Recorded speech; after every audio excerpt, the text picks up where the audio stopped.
That was fun. Welcome, everybody. This is the Community and Economic Development Committee. Mandy, do you want to do the roll call? Mr. Weddleton? Here. Ms. Kennedy? Here. Mr. Peterson? Present. Mr. Constant? Here. Mr. Dunbar? Here. Ms. Salatov? Here. You have one. Thank you. And let's go around and introduce anyone else here, because we got everybody. Chris Schutte, Director of Economic and Community Development. Jack Adamus, Municipal Assessor. Hi, my name is John Woodkey, Deputy Director for the Assessment Department. You're welcome to sit up here. Booking Haven Observer. All right, thank you. So Somewhere in the room is Dean Gates too, by the way. Okay. Assembly Attorney. Okay, so we are here today to look at 2019-102 tax exemptions for subdivisions. Pretty simple agenda, and Chris Schutte is going to make a presentation. Thank you, Mr. Chairman. It's a joint presentation today. Jack Adamus will do the heavy lifting, but I will cue him up. So real quick, just at a high level, we wanted to cover what we're doing with 2019-102. In short, we are finally getting around to enacting a local ordinance to enact the property tax exemptions that the municipality of Anchorage, along with other jurisdictions across the state, lobbied for in 2015 at the legislature. We created a new subsection of Title 29, the tax titles. This is subsection X, which I find very exciting, and it deals with the subdivided property ability, or the ability of local jurisdictions to enact subdivision property tax abatement tool. Also, this is part of the land use plan, the 2040 land use plan, Action 2-1 in particular, that calls out the need to look at tools and incentives to increase housing across Anchorage. And this is a property tax-based incentive, should make residential land development less costly. And further, we think this will help make some of the more difficult to develop lands, which is largely what we have left in the bowl, more economic to bring into production. So the high level of why we are doing this, land development costs, and so for the purposes of this discussion, I'm kind of splitting development into two phases. Phase one is what we typically call the land development cost. This is the price of acquisition, entitlement actions like subdivisions or rezones, and then all of the work that you have to put into it as a landowner before these parcels are able to be developed for housing. And so land development costs in Anchorage are abnormally high compared to other jurisdictions across the country. In a quick survey of land development projects over the past couple of years, just the cost of land development can add 75 to 100% on top of your acquisition costs. So this includes the entitlement process, this includes legal fees, this includes any cleanup if needed, and then of course the utility work, roads that you need to build for the subdivision, et cetera. So subdividing land can be expensive, and this upfront capital is falling to the builders and land developers of our community. Also, this adds to their holding costs. So given our short building season, you can cycle through a subdivision over the course of multiple years without actually having anything built or sold. And lastly, developing land is getting harder to do. The remaining buildable land supply in Anchorage is spread apart. It's not necessarily contiguous always, and it's not the large swaths that we've seen developed over the past 30 years. To illustrate this, I'm going to do one of my favorite things, which is to show you one of our GIS galleries. And this is the Anchorage 2040 Land Use Plan Gallery. The one in particular is this map right here. This is the buildable land supply map. And I won't spend much time on it, but as it loads, you will see over here in the legend, we've identified a lot of areas where building land is sort of constrained in some form or fashion. For example, the blue areas, John, you know these well, these are areas that are able to receive sewer service at some point. The red areas are areas where you're not.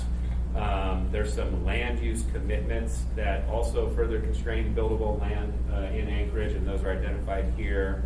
And we go and even further and talk about some of the known environmental constraints, et cetera. So I'm not going to spend a lot of time on this map, but I only highlight it because the GIS galleries of the municipality are very, very valuable, and this was an important one in the 2040 land use plan work that we did. So anyway, back to the main show. How do we propose doing this? It's pretty simple at its face. We're proposing to exempt the value that is created by subdividing land and developing land in preparation for building. We're proposing that it happen on subdivisions that result in 3 or more residentially zoned lots. There are exceptions that Jack will cover in his portion of the presentation where the assessor may determine that that's not acceptable. And this is a short-term tax abatement or exemption, and it terminates when these individual lots go to sale. So if a land developer has 20 lots and they begin selling them off to builders to build, they will then terminate that property tax abatement. Or if they are the owner-builder, as they complete their structures, those then come off of the exemption. Or ultimately, if nothing happens after 5 years, the thing terminates.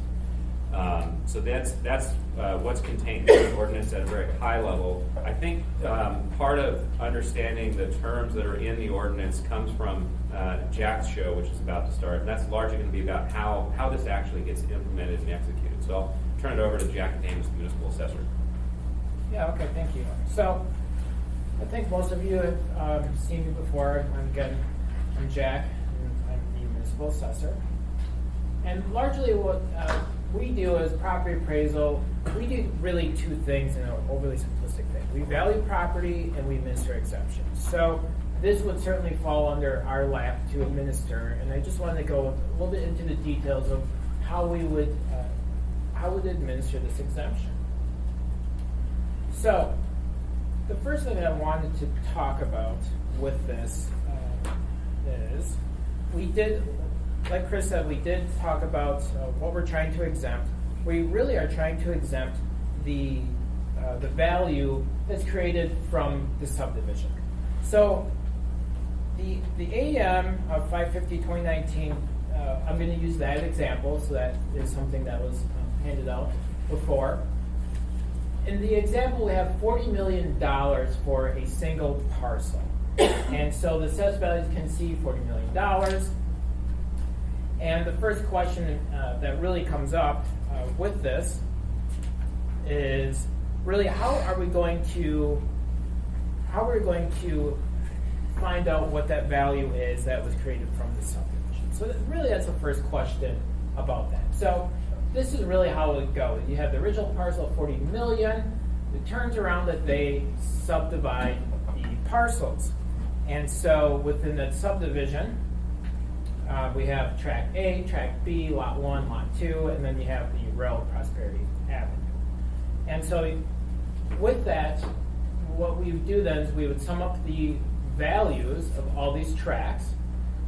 And so the value would be 2 million plus 10 million plus 15 and plus 15 would have a total value of the sum of the parcels of $42 million. So what property appraisal would then do is say the value that's created from this subdivision is the snapshot of the sum of the subdivided parcels at $42 million, less the original parcel, that snapshot of $40 million, and what we would have then is the $2 million that would be created. And so with that, that's what we'd assume to be our basis of what we'd want to, the total value that we want to accept. So, $2 million. Again, to just bring everybody up to speed here, again, that increase in assessed value attributed to the subdivision, $2 million. What we want to do is we want to exempt that value created, so we want to exempt that $2 million. Then comes the question, how would we administer and distribute that $2 million to all the new parcels? So that's where really the formula comes in. So the formula does can get into the weeds, but really I brought it down to just a simple fraction here. So the $2 million is what we want to, again, exempt.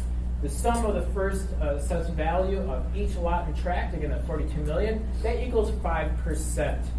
And that 5%, what that represents that 5% represents that each new parcel gets 5% of the assessed value exempted. So let's go back to our example.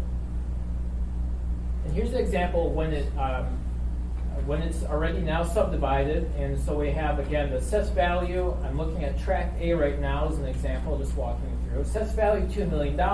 We exempt 5% of it, or in this case, $100,000. So we get a taxable value of $1.9 million. So if we add up all the taxable values of tract A, tract B, lot 1, and lot 2, we get a sum total taxable value of $40 million. So that's how we do it that first year. Then the next question is well, what about the subsequent years? So this is good for up to 5 years, for a maximum of 5 years for this exemption. And so there's a couple of points to make here about subsequent years. The first is that 5% exemption would be for the entire time. So I have tract B here is one of the examples, and I'll just walk you through what would be. The second point also too is that this 5% exemption would allow the value to fluctuate because of market forces, for example. So the first year, again, $10 million is what the assessed value is. Again, we're exempting 5%, or in this case, $480,000, and we get a taxable value of 9.5. And then the second year, let's just say hypothetically that market forces increase 3%, and so the assessed value goes up naturally by 3%. The exemption, the exempt value also goes up proportionally at 3%, and then the taxable value would also as well go up 3%. Forgive me if I'm slow. Why is 5% of 10.48 not 0.5? Real quick for us, going back here, we're dealing with tract, where'd it go? Tract B in the middle there. So if the assessed value at the snapshot period, the first year period, is 5%, 5% of that 10 million is 500,000, meaning the taxable value is 9.5. Okay. So that's the starting point, and then that 5% is applied to this line, to the assessed value moving forward in each out year. No, Yeah, just I understand that. I just don't understand the math. the math on the first year. Why is it 0.48? Why isn't it 0.5? Yeah, why didn't they First- transfer? I think it's slightly. Because of rounding. Yeah, and I I think think it it was was wasn't an equal sign, it was a. Yeah. Yeah, it's actually if you do But we're using like super. 2 divided by Oh, 42 I million, see. it's actually like 4.7 something. Okay, okay, okay. So, yeah, I'm oversimplifying the math a little bit and trying to get it, but yeah, that's a really good catch.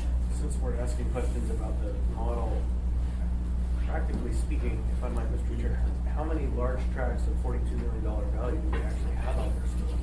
Not many, right? So really, we're talking about much smaller numbers functionally that we'll see. I just want to point that out. This isn't like a broad, we're not going to see $2 million of exempted properties on one project under this exemption often. It's merely a number that we used for illustrating the formula. And you'll see in the later in the proposal when we start talking about a specific subdivision, some real numbers. Yeah, much smaller. Thank you. Right. So, but yeah, so the main point of this slide though is that 5% will be locked in and it'll move slightly with that. So, talking about real world examples, there is a real world example that I would like to talk about. This one happened, I believe, last year. It was a new subdivision. This was in Potter Highlands. And so you can see the red outline. This is what the original parcel was, and it got subdivided into 10 lots. So let's go ahead and dive into that a little bit. Again, the original parcel is this red outline, and the original value in this particular case was $556,900. So that's the original value.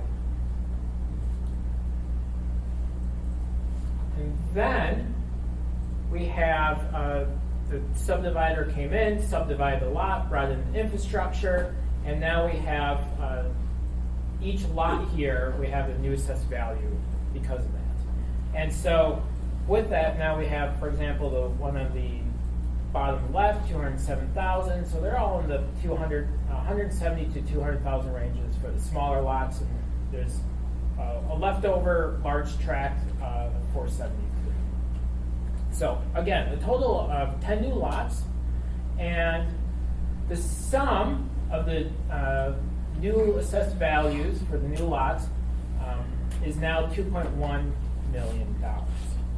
So, very similar to what we had in our hypothetical example, the value created by the subdivision, taking that snapshot of the sum assessed values, 2.1 million, minus the snapshot of the original value of 556, gives us the $1.6 million. So, what we would do then is we would try to, again, same thing, disperse that $1.6 million to exempt that among the parcels, and that is about a 75% exemption on that. So, how we would do that then is we would have the sum of the new lots. Let's just say, okay, so here it is, the 75% assessed value for all of the exempt parcels. And so the value then, the actual taxable value, it was, if you remember from the previous slide, it ranged from about $170,000 to $204,000 for the lots. They now, for the smaller lots, range from anywhere from $44,000 to about $52,000, maybe $53,000 after that 75% exemption. Oh, I'm sorry, Dean? Thank you. I'd just like to know, is this values for random? It's vacant.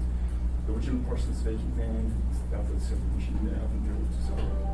Yeah, so after, this is assuming that the parcel was vacant before, they came in, they punched in the road, they subdivided the lots, all of the infrastructure's there, ready to have a house built. Does that answer your question? Yes. Okay. So largely that's how we would envision administering this exemption. And again, this is a tangible real world example. One of the other questions too that came up is, well, how often would we see this? What would be the magnitude of this exemption? So we looked into this. And what we did is we looked at a data set that had 3 or more residential lots that would essentially be qualified for this. About 10 subdivisions happen a year. And of that, on average, about 8 lots are created from the original parcel. The real world example that I showed you was about 10. So that's within line.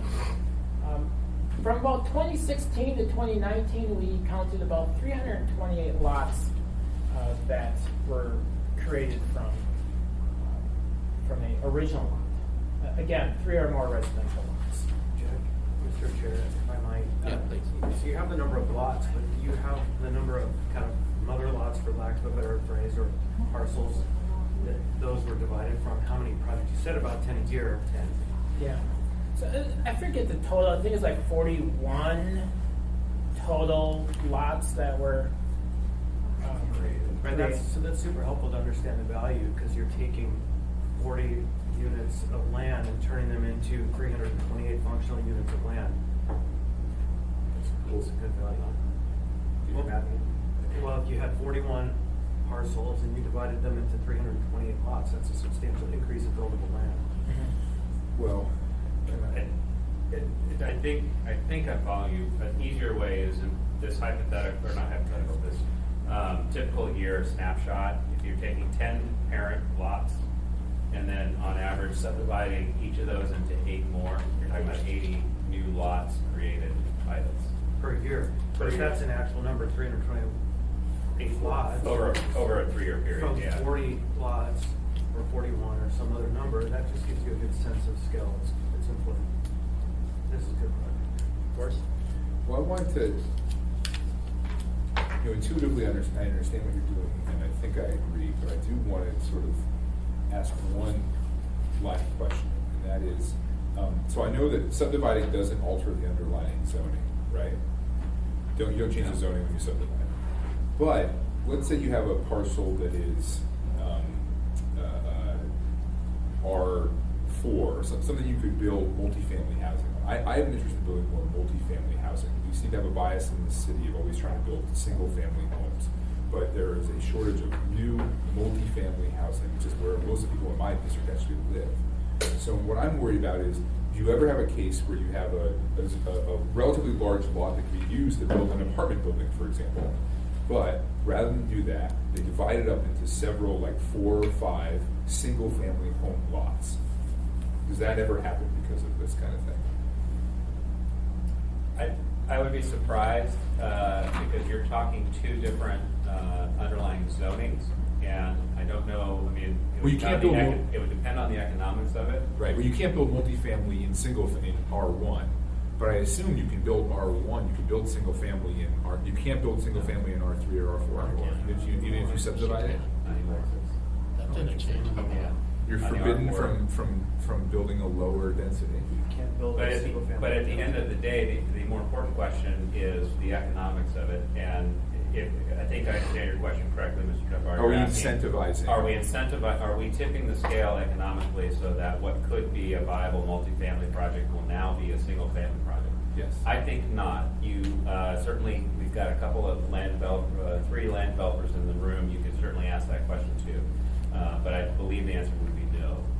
Mr. Chair, if I might, I would also add that many of these larger lots that are still available are in South Anchorage and the Hills. They're not so much in the lowlands that have been well developed. And there aren't resources and infrastructure up on Hillside to be putting in large multifamily developments because they don't have sewer, they don't have water, they have wells. They're very limited in the function of what you can actually achieve on a lot. I would say that that's generally true, but this tool is not. I mean, we're talking in large numbers here. The examples we've shown are 10 lots. This has got a minimum of 3 or more, and really what we see is the lots that are available still that are being picked up by builders and land developers.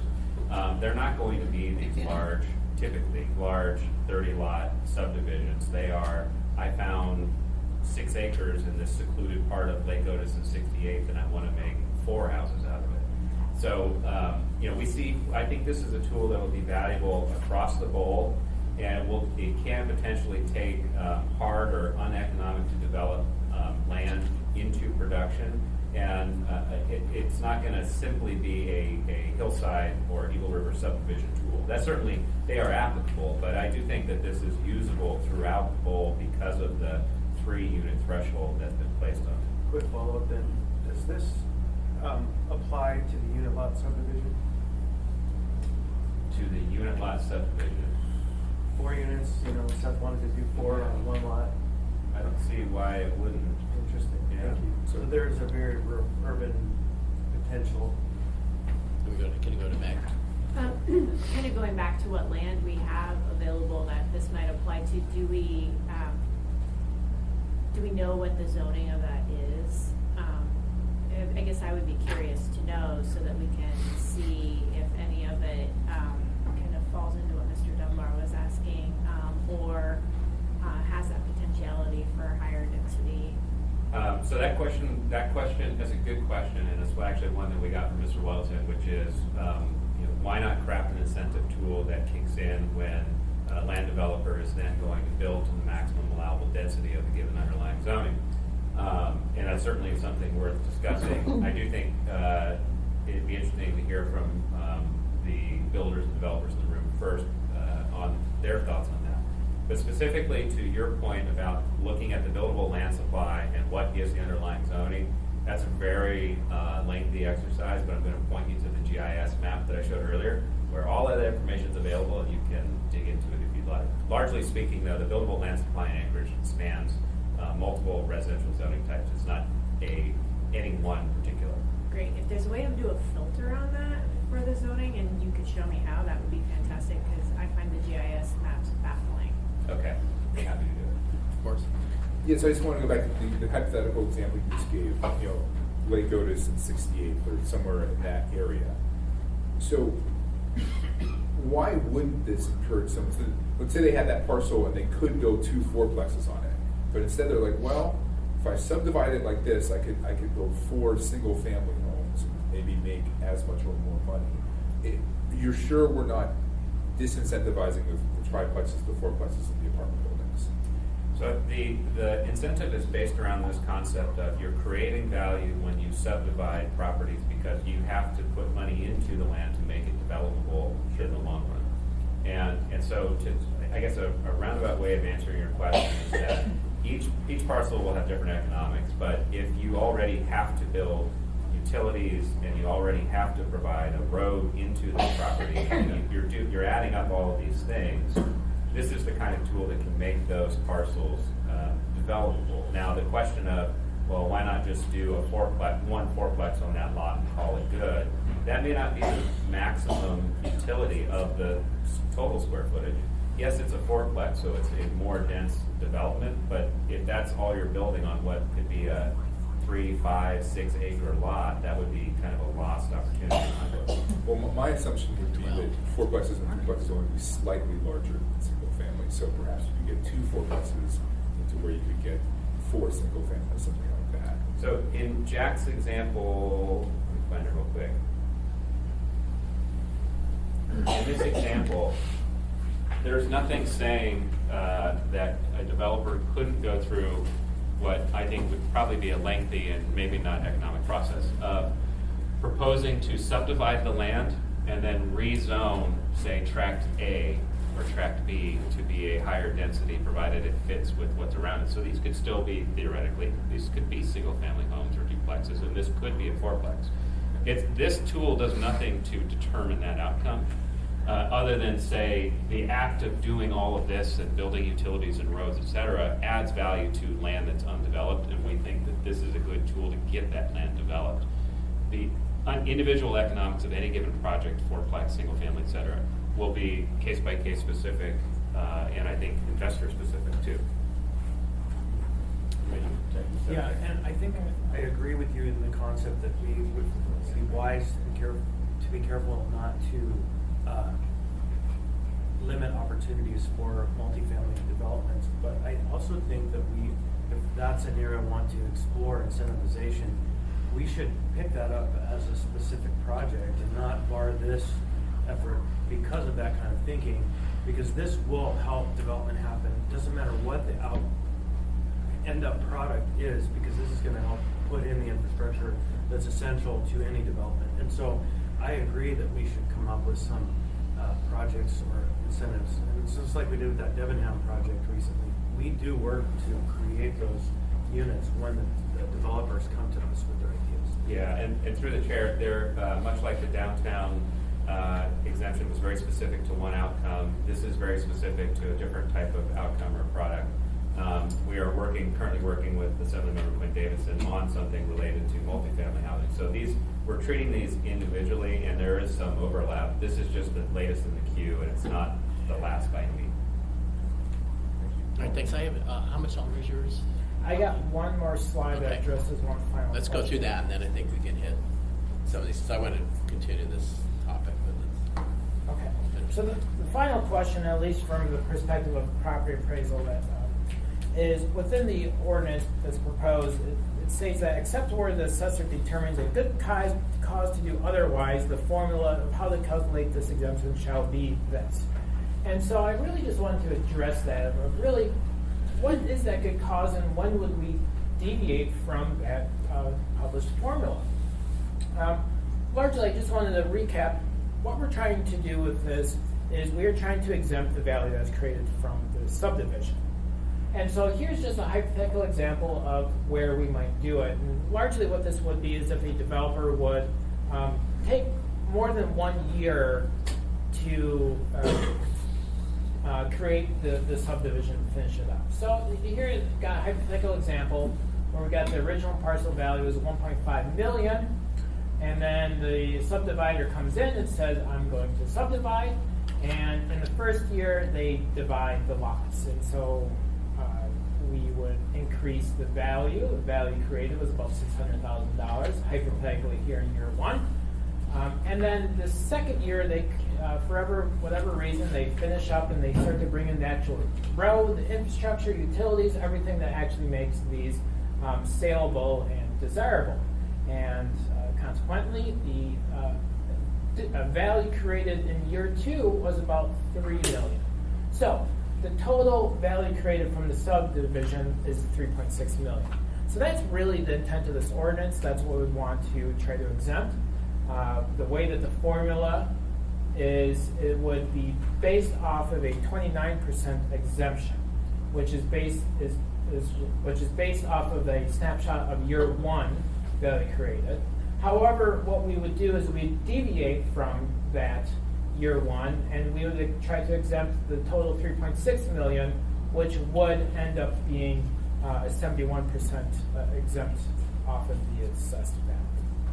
So really, we would expect not a lot of scenarios like this to happen, but at the end of the day, this is where we would potentially, as an example of how we would deviate from the original formula. Mr. Chair.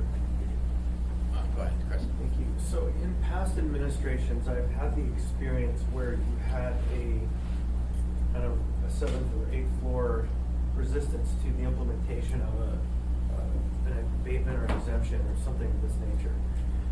That simple language where you say in the code that there's an exemption, is that too broad of a power to the administration to just say, no, we're not going to give it to you because we make a decision, or we're only going to give you 2% of this, kind of their own invisible backdoor but-for test, right? Or is there some way to protect against that where it just could be an administrative whim, we set this up and it's just ignored? So through the chair, the incentive is being placed in the code, making it mandatory. The particular deviation, if you will, that Mr. Gadamus is referring to is specific to the formula, which is where that clause exists. If you look on page 2 of your ordinance, section 6, E6A, that clause that starts, except where the assessor determines good cause exists to do otherwise, that clause is specific to the formula. It is not specific to whether or not to actually apply the incentive. So, but we just heard, Mr. Chair, that it's good cause is determined by this kind of soft analysis that was just granted to us in the slide. But good cause, couldn't that be pretty flexibly implemented or not? I wonder, and I don't need an answer now, but just maybe think about that, because I have seen in the past administration absolutely ignore the code.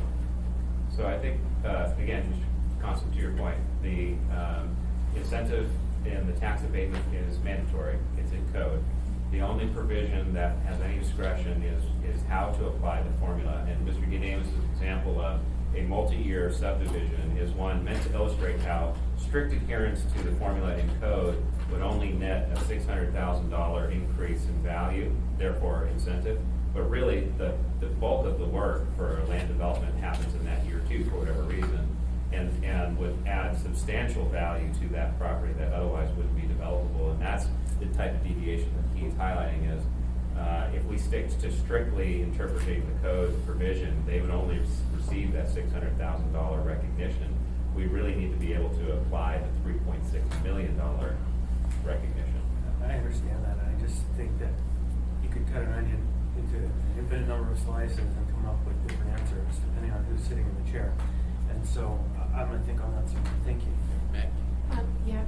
If people want to keep on this, I actually want to go back to the zoning. I have a question. I actually have a question on it. So would you apply that formula on using the $600,000 for the first year, and then they do more work the next year, and you're going to add another $3 million that would be exempted? So you wouldn't postulate a $3.6 million out the gate. You would just do each year. Right. Yeah. That's correct. So do you want to wrap up then on this? So that's all I have as far as how property appraisal sees this, how we would administer it. Okay, good. So we have 3 developers here, Brian Hardig, Andre Spinelli, and Connie Oshimura, which I think can be brought into the conversation. So I think we'll have questions and discussion. And so one thing, we record these meetings, so when you speak, speak loudly to this mic, and then give your name too, so people listening to the tape will know who's speaking. Dean? Oh, we're taking questions now? Sure. I didn't see some of the economic effects attached to this ordinance, and I'm really curious as to whether this will increase your costs per scenario to register jobs and do these calculations on an annual basis for the subdivisions. And also, you have an estimate for the number of residential subdivisions in the past 3 years. You have an estimate as to how much might have been exempted and an estimate for how much might be exempted in increased value in the property that does receive much the next 5 years. And I guess that doesn't mean that taxes or reducing tax money they're exempt, but it spreads the tax burden to the rest of the taxpayers. So do you have estimates for those numbers? Yeah, so there's really two parts to your questions. The first part to your question is how will this essentially affect property appraisal to administer, which is the time that involved. Largely, the proposed formula, a large reason is to have that is it's a one-time calculation that would be more efficient for our staff to do the first time that the subdivision happens, and then moving forward for the next 4 years, we really wouldn't touch it that much. So I think it would be relatively efficient from that perspective. You mean you don't expect any additional staffing? No, I don't. So I think that's a bigger reason, like I said, for efficiency why we have this. As far as the increase in value from, again, there's about a total of 328 parcels from, 2016, for the last 4 years, 2016, 17, 18, and 19. And so 300 parcels that we had, assuming that all of those would be qualified, again, that was a data set that was based off of 3 or more residential units that were subdivided. So I think it'd be safe to assume that all of those would be qualified if they were to happen today. As far as the value that's created, it's hard to tell, but typically, as you saw in the real world example, the original assessed value was a little over $500,000, and it jumped up to the sum of all parcels to a little over $2 million. So subdivisions do create value. Sure, I mean, I don't expect to be able to estimate off the top of your head, but will you be increasingly see for this ordinance, or are you saying what is in the requirement? We're saying one is not required because there's no public or private economic impact to it. One of the takeaways from the example that you saw, or examples I think that you saw with Jack, is that approximately the current assessed value of a given parent lot or parcel that then becomes subdivided increases its value on paper, but then this tool kicks in, and so the improvements or the increase in value is not captured by property appraisal. It's paper value, Dean. It doesn't do anything to artificially inflate the property tax cap in any way. So there wouldn't be any amount that is incented or exempted in this is not picked up by other property tax payers. Am I saying that correctly? Okay. Meg? Or the I'm sorry. property developers saving on their tax bills as a result? Isn't that an economic effect that you could estimate? Through the chair, you're correct that if you are the landowner and you have a $600,000 property that you subdivide, and Jack now says it's worth $1.2 million, but you are exempt from paying that because of this tool that on paper you have increased the value of your property. That part is true, but again, because it has no net impact on property tax cap or property tax payers, we don't see how to quantify any sort of summary of economic effect. To your second point about have we done any forecasting of what the potential value of this or impact of this will be, that's largely an unknown because we don't know who plans on subdividing what at this time. Crystal balls are kind of empty. Yeah. Meg? Thanks. I looked, to go refresh myself about R3 and R4 on the current planning website, and it says both R3 and R4 allow for housing that's allowed in R1, R1A, R2D. So is that We were talking about R4A. R4A specifically precluded single-family homes from being constructed on those properties. So R4 and R3, you could build a lower density. So it's going to be zone dependent or zoning dependent as to whether or not you could, because I think this gets to the heart of Mr. Dunbar's question. If the lot was R3, you could do more lots that would allow for single family or lower density housing to, you could just subdivide more versus subdividing into less lots, which require a larger square footage to have higher density. So to that point, the underlying zoning at subdivision, the underlying zoning is now applied to each of those lots. So if you took a 20,000 square foot R3 lot and you wanted to subdivide it into smaller lots, there's two things at play. First, there's the minimum lot size and whether or not you could create a new subdivision of tiny homes on it. Number two, the more important one is the economics of it. And I think that the three voices in the room can probably speak to this much better than I, but that's ultimately going to be the deciding factor on this, is whether or not the economics work. There can be R3 lots that there are R2 lots across the street that have single family homes on them. So is it economical to tear those down and construct to the highest maximum density? I think some HopeQuest might say sometimes, but not always. Other people would say no, not at all. So it's ultimately an economics decision, I think.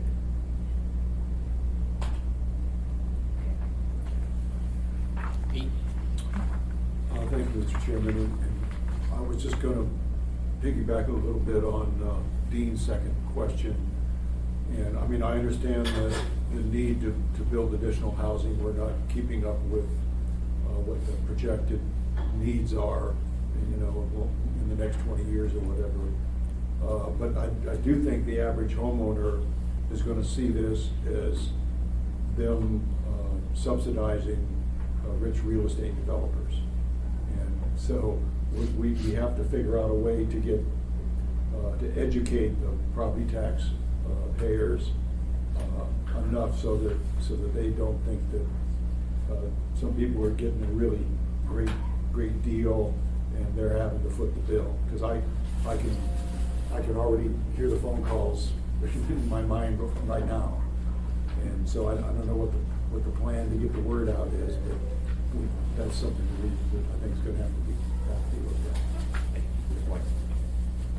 Chris? Yeah, one thing that this is responding to on that topic is that we have the way our municipality develops itself is we put the bill by forcing private developers to do the work.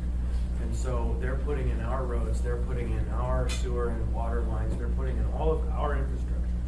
And so I understand that concern, and so part of that messaging has to be that we are doing our part to allow them to continue paying forward our development, but at the same time to take the tax burden off of them while they're putting their own cash out to build our city for us.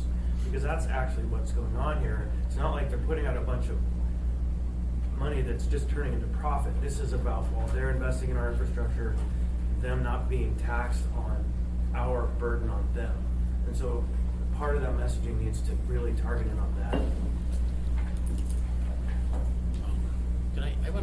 One thing wasn't addressed. It says in this E6B that your assessments will only address improvements required by Title 21. So when they subdivide, you have these new lots, you have formulas, talking to Jack here, that estimate what the market value of these lots would be. And it's really, I don't know if you go look at the sign and see what Connie's got on each lot. But you know, you can have, I think, a Prominence Point, which has a whole bunch of improvements on it that are not required by Title 21. They got the fountain and the entryway, and they got gates and all this kind of stuff. But that adds real value to those lots. So how is your system only going to look at strictly Title 21 improvements? This is a good question. I haven't really fully investigated that one as far as that goes, but I think largely basic underlying plans just to look at what the value was, before and after. So what I can do is give you an answer at a later time. And you don't, so how do you do that? I mean, you look presumably at comps. So you say, okay, well, you have Ryan's new one off of Lake Otis, and maybe you value it based on what Huffman Timbers are selling for. But Huffman Timbers has features there that aren't related to Title 21. It's just, I mean, they're providing the layout and everything else. So just let me go from, so, I mean, do you even need this statement in there if it's not If strictly I may, true? Mr. Chairman, yes, and the reason is we're not talking about what I would call finishes or touches like a water fountain, which I don't think I've seen, but that sounds great. There are certain things that are required at subdivision by code, Right. and those are the things that have to happen and that bring that large parent lot or large parcel into developable status. And that's what Jack and his team use as their basis. All the subdivisions that go through the city after approval by plating, they go through Jack's team, Jack's office. And that's what they're reviewing, is they're reviewing now what used to be a 1 acre parcel or 10 acre parcel, I'm sorry, and now it's subdivided. They're able to apply their math to it. What they don't see at that phase is they probably wouldn't see plans for a fountain or things like that. So what you're saying is your assessment of what that value of that lot is not based on comps. It's based on your mathematical formula that a property this size with a road in front of it in this general area or something is X. It's not really based on comps. Well, so for land valuation, we are based on the market approach for land values. And so we're a non-disclosure state. We try to estimate all of the land values based off of comparable sales. But then we also do put that into our valuation process, and within that we do say, for example, Lot A, does it have access to sewer? Does it have a curb and gutter road? And so then we start to apply, on a general scale, value attributed to specific features. And so that's really the overly simplistic method how our valuation works. We start to really build on that and use market-derived information to say, well, if you're on the curb and gutter, you're worth a little bit more. If you have access to sewer and water, the value's going to be a little bit more. Okay, so it's more the formula. So John, quickly, there's on that paragraph, there's a quote mark at the beginning. Is that just an orphan from the previous process for E6B? Yeah, through the chair, the quote is referring to that actual sentence which appears higher in the code site. can I get, can Connie speak briefly? I'd like to hear from the Yeah. developers. I was about to suggest that we go about 7 minutes. Okay, right. Connie, we got 7 minutes. You don't get them all. I just wanted to say that a simple way to create the formula is PM&E provides a cost estimate for the roads, water, and sewer, and any of the development that has to occur. And so if you simply use the PM&E number, then that's probably the simplest way for you to determine what the tax abatement should be in the formula that you're using. So that number already exists. You don't really have to recreate the wheel, and certainly, fountains, landscaping, monument signs, and all that sort of thing should not be taken into consideration. This is really about roads, water, and sewer. And so the only other question that I had was, at what point in time are you going to consider a subdivision that will fall under this category? Is it at the time of completion of the subdivision and the recording of the plat, or at what point in time are you going to acknowledge the abatement? I'm assuming it is at the recording of the final plat, but I do think your ordinance might benefit from that clarification. The response. So, yeah, so through the chair, great response, or great observation. Jack, you can speak to the timing of the application, which is required as well. And we did leave it a little vague, but the subsection 6D, which says there is an application and you must submit the application and it must be submitted before March 15th. and whatever documents or supporting documents the assessor needs, he's going to ask for. So that's a little squishy, but in essence, what we were picturing is exactly what you've described, which is we would need a copy of the plat. He gets them all anyway, so he'll see them. They will need an application. And then as far as the timing of when the tax abatement kicks in, that would, I believe, be on the calendar year. But Jack, I'll let you Yeah, speak to that. we put March 15th in there for the tax year just because we don't want to be giving refunds where you would, go back in time. And so March 15th would be applicable for that particular tax year.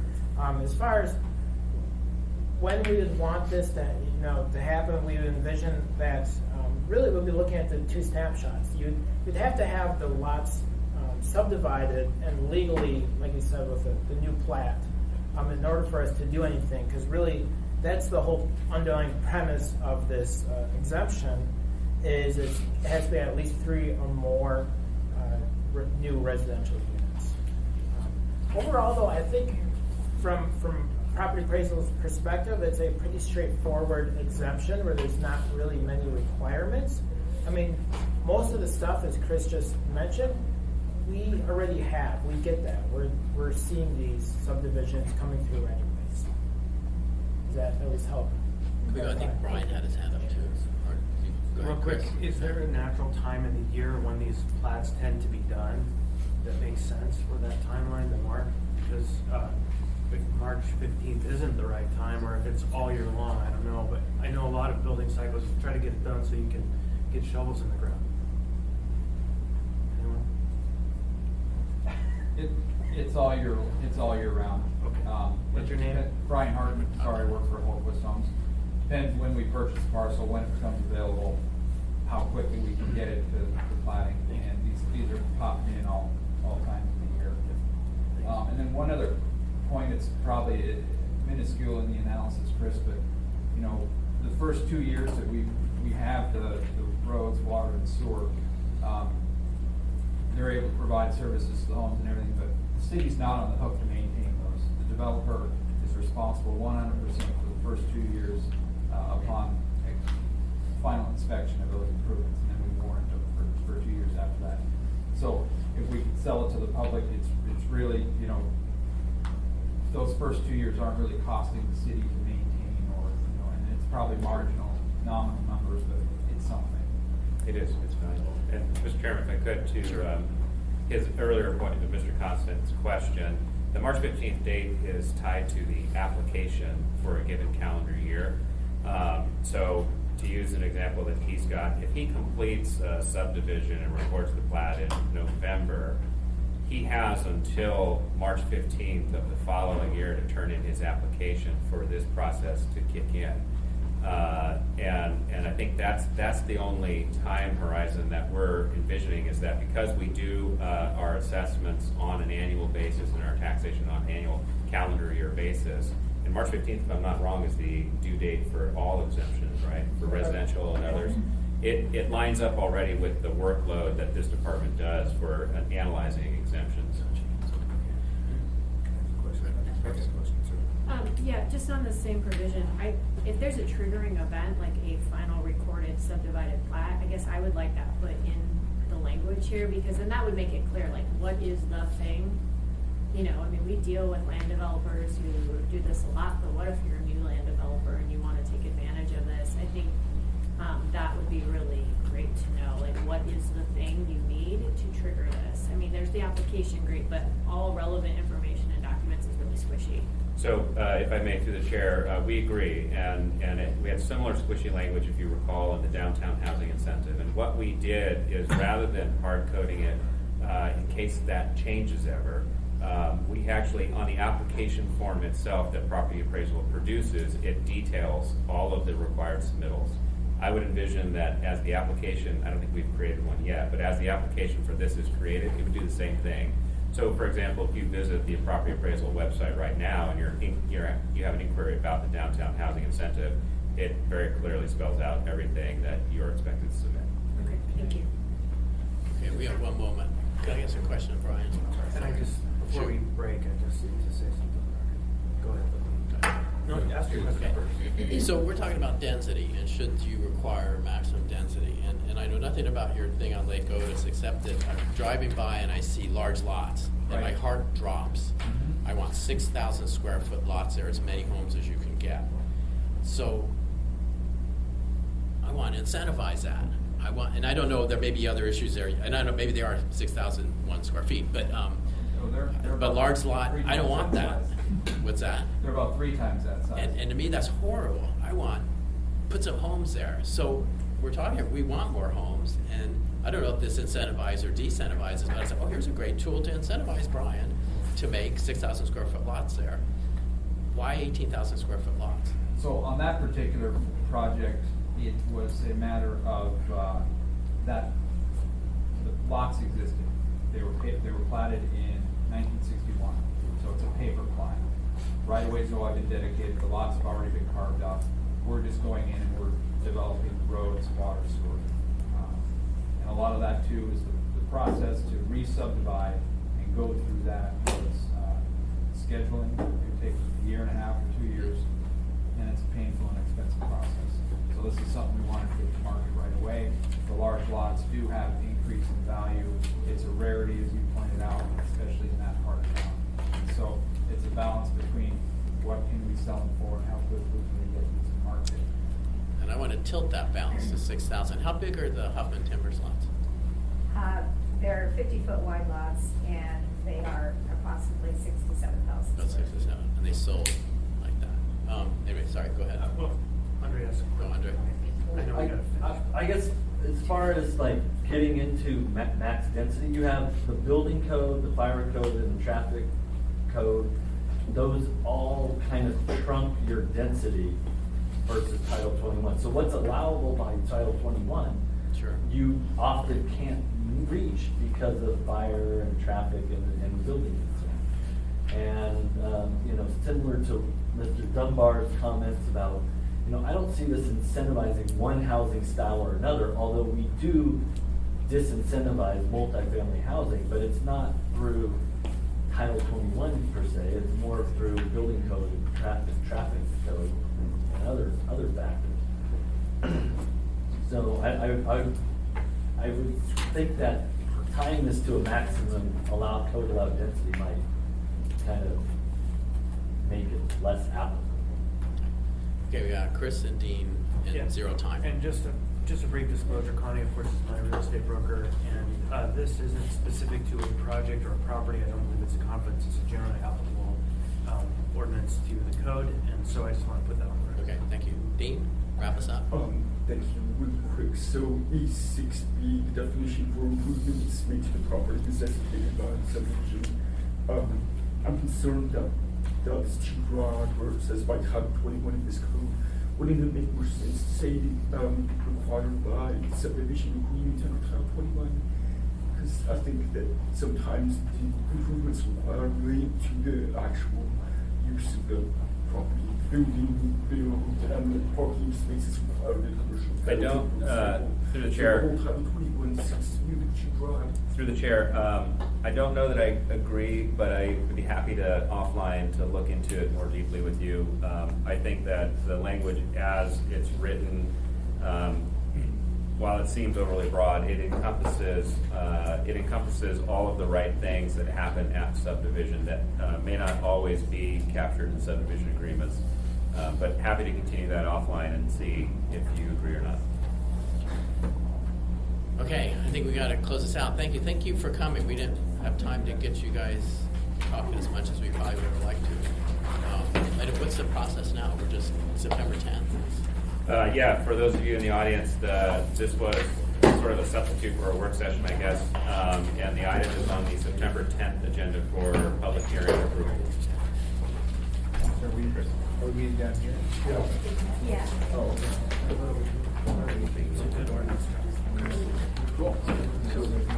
Is this meeting officially adjourned? Oh, we're adjourned.